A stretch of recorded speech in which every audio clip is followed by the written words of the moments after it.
I'm a bad interviewer and a bad friend and a bad person and a bad podcaster and a bad thing to pay $20 to see and a bad carbon-based life form and a bad. Go on. However, what if I could wring anything out of you while I had you here? It would be sort of like I like to hear you talk about creative philosophy, because when I moved to LA, I was lost in this sea of like it's really easy to. It's like a cult because you come from the Midwest into LA and everyone's saying stuff that if they're all saying it, then it's true. I remember just sitting and having drinks or dinner with you, where I don't know, you would say stuff to me that kind of like guided me. I don't know, maybe it was just a cultural thing. Like you sounded like a guy from the Midwest, and you were out here and you had been through the ropes. Like you would tell these stories about how when you were like back before Night Court, like you had the same agent as Harry Anderson, and like there was a point where you were like, I remember when you were like this prop comic that was on SNL killing it, like had these inventions that you would show, and there were of course people that were going like hey man, fucking like Joel Hodgson, he's the hottest thing, we gotta get you on a sitcom and stuff, and you kind of like you diverted from that path because you smelled a rat, like you figured that probably wouldn't be a great idea. I remember talking to you about that stuff and kind of like having that as a guidepost and realizing that it was okay in this sea of people kissing your ass and telling you everything that you thought you wanted to hear, that you still had to maintain your own sanity. I have no idea what to ask you to wring some of that out of you, but well, shit. What do you think about black people? That story in particular, what's that? What do you think? It's just... I was just going to say that story in particular was Brandon Tartikoff, who was the head of NBC. He wanted me to do a show called High School USA, which was this Michael J. Fox, like kind of like Animal House kind of. Right. They did a movie of that, right? This is a long time ago. This is like I was 22. It was like 30 years ago. So it was like he said, we want you to do this show.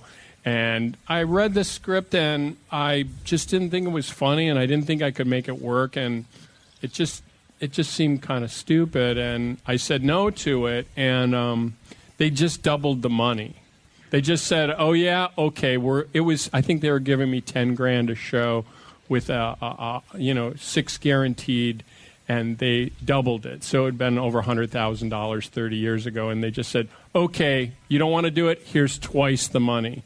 And it just made me. It didn't make me feel better. It made me feel worse because I realized that my opinion didn't really mean anything in the face of all that money.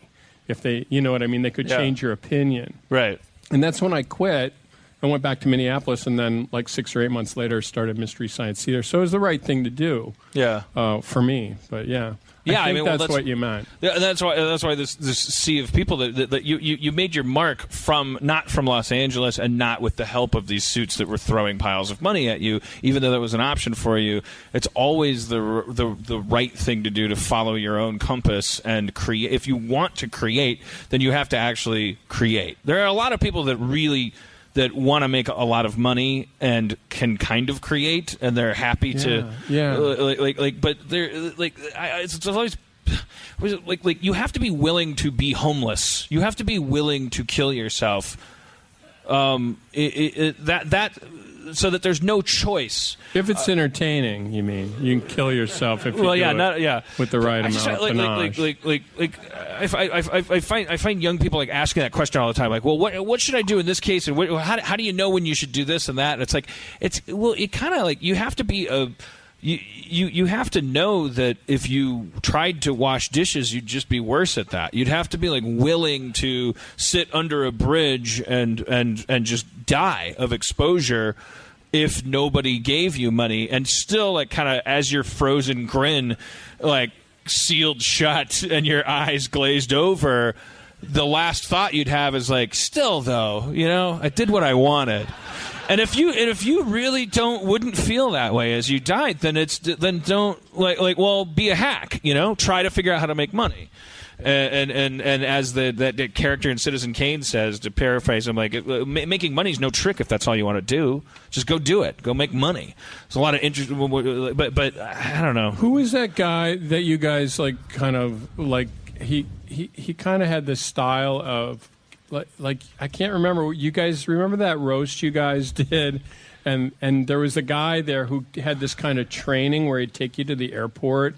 And Sam Christensen, yeah. What was his name? Did you do Sam that Christensen, too? Yeah, Jeff did that. That seemed like fascinating. Like, what was that? Like, what was his deal? This guy, his name is Sam Christensen, and he's this teacher. And it sounds like overly guru-y to talk about him because we talk about him in pretty high-flown tones. A lot of people have been to him, whether they're actors or not. You go in and you find out it's changed a lot since I went, but he's got this kind of pretty streamlined way of you figuring out the essential qualities that you've always had and you always will have. There's things it's compliments you've been paid your whole life and insults that you've received your whole life, and you will get them for the rest of your life. If people like you, if people like me, they might call me poised or confident. If they don't like me, they will call me arrogant or conceited or whatever. But they're talking about a certain neighborhood of an essential quality.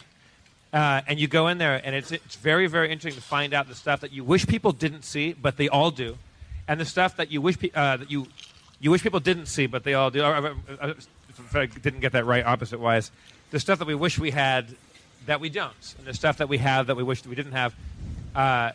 We used to go to the airport back a long time ago. Before when you could be at the gate without a boarding pass. That's how long ago that was. And you would ask a stranger to look at somebody else and check off adjectives, like for you, Joel, standing over there. And it's fucking fascinating. If you gave it to 5 people or 500 people, they would all pick the exact same words to describe you. And it's really chilling. The same grouping. It's like I put on a blue sweater. I comb my hair. I put on a bow tie. Like, they go back multiple times, but people who never heard me say a word know that I'm sarcastic. People from Germany, people from fucking Italy, they're sitting in LAX, they circle the word sarcastic for me.